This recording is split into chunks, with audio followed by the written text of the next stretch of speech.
கலிங்கா கோட்டையை தகர்த்து second half கம்பேக்கோட Chennai FC தங்களோட முதல் வெற்றியை பெற்றிருக்காங்க ISL சீசன் 11ல. இதுதான் உங்களுக்கு ஃபர்ஸ்ட் போட்டி. ஸோ வெற்றியுடன் பயணத்தை ஸ்டார்ட் பண்ணியிருக்காங்க அப்படின்னு தான் சொல்லணும் சென்னை எஃப்சியை பொறுத்த வரைக்கும். So Owen Coyle and boys எப்படி பர்ஃபார்மன்ஸ் பண்ணியிருந்தாங்க ஃபர்ஸ்ட் போட்டியில ஒரு குயிக்கான ரிவ்யூ இந்த வீடியோல தெரிஞ்சுக்கலாம். ஸோ இப்போ வாங்க வீடியோக்குள்ள போகலாம்.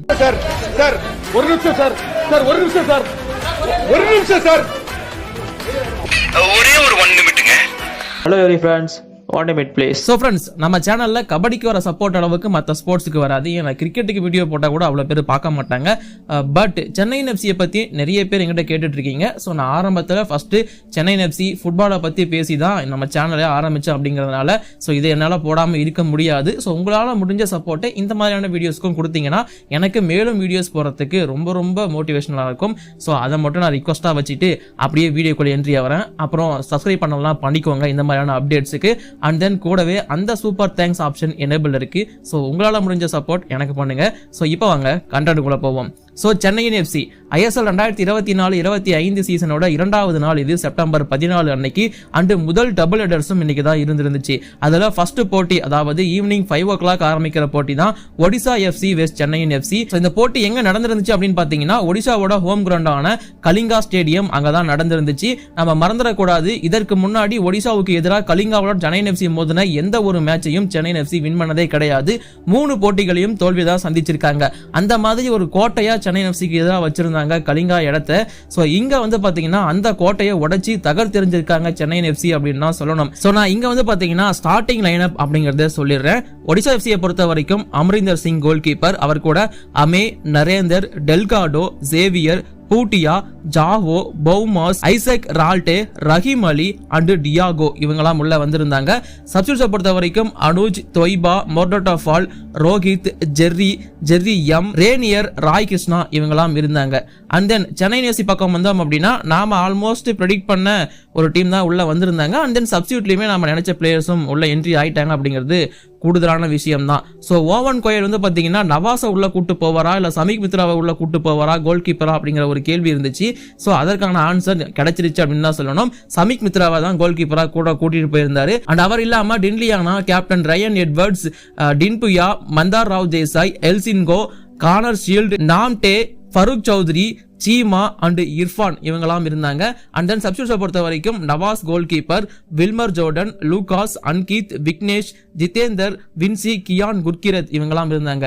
2 டீமுமே ரொம்ப பலமான டீமா இருந்துச்சு அப்படின்னு தான் நான் சொல்லுவேன். ஸோ 2 டீமோட கோச்சஸுமே சேம் ஒரே மாதிரியான மெத்தடை யூஸ் பண்ணக்கூடியவங்க அப்படின்னு தான் நான் சொல்லுவேன். அதாவது தங்களோட பசங்களை தங்க கூடயே கூட்டிட்டு போயிடுவாங்க எங்க போனாலுமே. ஸோ ஒடிசா எஃப்சியோட கோச்சா இருந்தாலும் சரி இல்ல நம்மளோட சென்னை எஃப்சியோட கோச்சா இருந்தாலும் சரி 2 பேருமே இதே தான் பண்ணுவாங்க. அதாவது ஓவன் கோயோட ஸ்ட்ராட்டஜியும் அப்படிதான் இருக்கும், இங்கேயுமே அப்படிதான் இருக்கும். ஸோ இங்க வந்து பாத்தீங்கன்னா 2 பேருக்குமே 4-4-2 அப்படிங்கிற ஒரு ஃபார்மேஷன்ல தான் உள்ள என்ட்ரி ஆயிருந்தாங்க.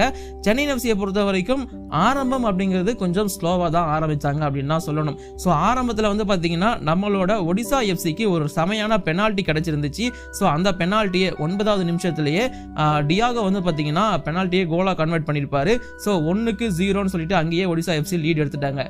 அப்போ இருந்து சென்னை எஃப்சிக்கு ஒரு சில சான்சஸ் ரொம்ப க்ளோஸா கிடைச்சது. ஏன் நம்மளோட நாம்டேக்கு வந்து பாத்தீங்கன்னா ஒரு சூப்பரான வாய்ப்பு கிடைச்சிருந்துச்சு செட் பீஸ்ல.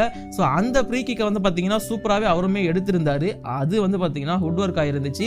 சோ அது கொஞ்சம் பார்க்க டிசப்பாயின்மெண்டா இருந்துச்சு. அது மட்டும் இல்லாம ஒரு சில ரொம்ப க்ளோஸான சான்சஸ் கிடைச்சுமே சென்னை எஃப்சியால அந்த கோலா கன்வெர்ட் பண்ண முடியல. கொஞ்சம் ஃபர்ஸ்ட் ஹாஃபை பொறுத்த வரைக்கும் லேக்கா தான் இருந்தாங்க. But compare to Odisha FC உங்களுக்கு அதிகமான கார்னர்ஸ் கிடைச்சிருந்துச்சு, நல்ல கோலுக்கு வந்து ஷூட் பண்றதுக்கான வாய்ப்புகள் கிடைச்சிருந்துச்சு. பட் கொஞ்சம் பின்னாடியே இருந்தாங்களோ அப்படிங்கிற மாதிரி தான் தோணி இருந்துச்சு. And then second half start ஆச்சு. செகண்ட் ஹாஃப் ஸ்டார்ட் ஆகும்போதே வந்து பாத்தீங்கன்னா டீம்ல ஒரு சில சேஞ்சஸோட தான் 2 டீமுமே என்ட்ரி ஆனாங்க அப்படின்னு நான் சொல்லுவேன். ஸோ அந்த வகையில் வந்து பார்த்தீங்கன்னா சென்னை எஃப்சியை பொறுத்த வரைக்கும் அன்கித் முகர்ஜியை உள்ள கொண்டு வந்திருந்தாங்க, மந்தார் ராவ் தேசாயை வெளியே எடுத்திருந்தாங்க. ஒடிசா எஃப்சியை பொறுத்த வரைக்கும் டியாகோவை வெளியே எடுத்துட்டு ராய் கிருஷ்ணாவை உள்ள கொண்டு வந்திருந்தாங்க. ஏன்னா ஃப்ரெஷ் லெக் வேணும் அப்படிங்கிறதுனால. ஸோ ஒரு லீட் எடுக்க தான் ஒடிசா எஃப்சி ட்ரை பண்ணியிருந்தாங்க. ஆனால் இங்கே வந்து செகண்ட் ஹாஃப்ல சென்னை எஃப்சி பக்கம் தான் காத்து வீசுது அப்படின்னு நான் சொல்லுவேன், வீசியது அப்படின்னு நான் சொல்லுவேன். மேட்ச் ஆரம்பிச்சு 3வது நிமிஷத்துல, அதாவது 48வது நிமிஷத்துல கார்னர் ஷீல்ட் ஒரு லெஃப்ட் பிளாங்க கொடுத்திருப்பாரு. அதை மந்தார் ராவ் தேசாய் கோலா கன்வெர்ட் பண்ணிருப்பாரு. கன்வெர்ட் பண்ணது மட்டும் இல்லாம சோ அவர் வந்து பாத்தீங்கன்னா போன ஃபோர்ஸ்ல கோல் கீப்பர் கூட கிளாஷ் ஆகி அண்டு கூடவே கிராஸ் பார்ல தலையுமே முட்டி இருக்கும். அதுக்கப்புறமா கன்கஷன் சப்ஸ்டியூட் வந்து பண்ணலாமாங்கிற மாதிரிலாம் யோசிச்சாங்க. அவரை கூப்பிட்டு செக்அப்லாம் பண்ணாங்க. நீங்க வேணா சப்ஸ்டியூட் ஆயிடுறீங்களா, உங்களுக்கு வேற பிளேயரை கூப்பிட்டு வரலாமா அப்படிங்கிற மாதிரிலாம் கேட்டாங்க. இல்ல நான் ஆடுறேன், நான் நல்லா தான் இருக்கேன் அப்படிங்கிற மாதிரி ஃபருக் சௌத்ரி உள்ள வந்தாரு. தலைவனுக்கு ஒரு பெரிய சல்யூட்.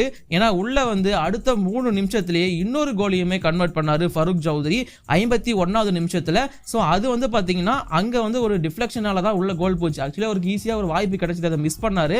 அவ்வளவுதான், இந்த கோல் மிஸ் ஆயிடுச்சுன்னு தான் நானுமே நினைச்சேன். பட் ஒரு கிக் எடுத்தாரு, அது டிஃப்ளெக்ட் ஆகி, அதாவது ஆப்போனன்ட் டீமோட டிஃபெண்டருக்கு டிஃப்ளெக்ட் ஆகி கோலா வந்து கன்வெர்ட் ஆகிருந்துச்சு. ஸோ அங்கேயே சென்னை எஃப்சி தங்களோட லீடையும் எடுத்துட்டாங்க. அதாவது செகண்ட் ஹாஃப் ஸ்டார்ட் ஆகி ஒரு 5 நிமிஷத்துக்குள்ளேயே சென்னை எஃப்சி லீடே எடுத்துட்டாங்க அப்படின்னு தான் நான் சொல்லுவேன். ஸோ 2-1 சொல்லி அந்த லீடு வந்து கண்டினியூ ஆகிட்டே இருந்துச்சு. அதுக்கப்புறமா ரியான் எட்வர்ட்ஸுக்கு ஒரு எல்லோ கார்டுமே கிடைச்சிருக்கும் 60வது நிமிஷத்துல. பட் இருந்தாலும் 69வது நிமிஷத்துல இது அப்படியே விட்டு வைக்காம மேலும் ஒரு லீடு எடுத்தாங்க நம்மளோட சென்னை எஃப்சி அப்படின்னு தான் சொல்லணும். இங்க வந்து பாத்தீங்கன்னா நம்மளோட டேனியல் சீமா இருக்காரு இல்லையா, ஸோ இன்னைக்கு தான் சென்னை எஃப்சிக்கு டெபியூட் பண்ணியிருந்தாரு. அவர் தன்னோட முதல் கோலை சென்னை எஃப்சிக்காக அடிச்சிருந்தாரு.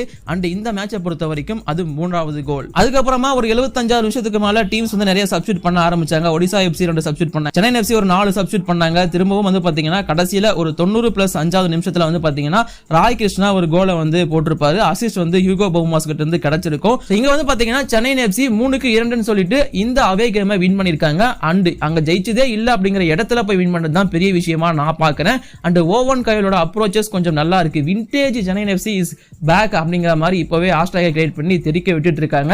அண்ட் இது சூப்பரான ஒரு கம்பேக் வின் அப்படின்னு நான் சொல்லுவேன். ஓவராலா இந்த மேட்சை பார்க்கும்போது நிறைய விஷயங்கள் வந்து சென்னை எஃப்சி இன்னும் இம்ப்ரூவ் பண்ண வேண்டியது இருக்கு அப்படிங்கிற மாதிரி நமக்கு தாராளமாவே தெரியுது.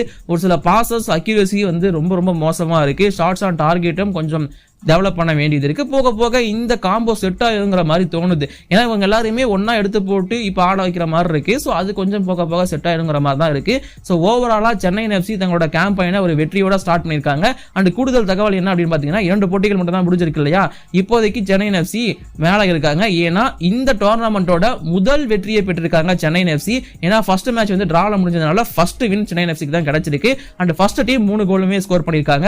அண்ட் ஒரு டபுள், அதாவது ஃபருக் சௌத்ரி 2 கோல் அடிச்சிருந்தாரு. இந்த மாதிரி நிறைய விஷயங்கள் முதல் போட்டியிலேயே நடந்திருந்துச்சு. சோ சென்னை எஃப்சி தங்களோட வருகையை சூப்பரா தெளிவா தெரிய வச்சிருக்காங்க அதர் டீம்ஸுக்கு. இதுக்கப்புறம் சென்னை எஃப்சி என்ன பண்ண போறாங்க ஒவ்வொரு போட்டிகளும் அப்படிங்கிறது உங்களுக்கு அப்டேட்டா நம்ம சேனல்ல வந்து கண்டிப்பா சேரும். அதுக்கு மறக்காம நம்ம சேனலை சப்ஸ்கிரைப் பண்ணி வச்சுக்கோங்க. இது மட்டும் கிடையாதுங்க, நம்ம கபடி வீடியோஸை கண்டினியூஸா போட்டுட்டு தான் இருப்போம். அதுக்கும் உங்களோட சப்போர்ட்டை தவறாம கொடுத்துட்டே இருங்க. இப்போதைக்கு இந்த வீடியோ நான் முடிச்சுக்கிறேன். வீடியோ பிடிச்சா லைக் பண்ணுங்க, ஷேர் பண்ணுங்க. என்னோட குற்றம் குறைக்காத கமெண்ட்ல சொல்லுங்க. தேங்க்யூ.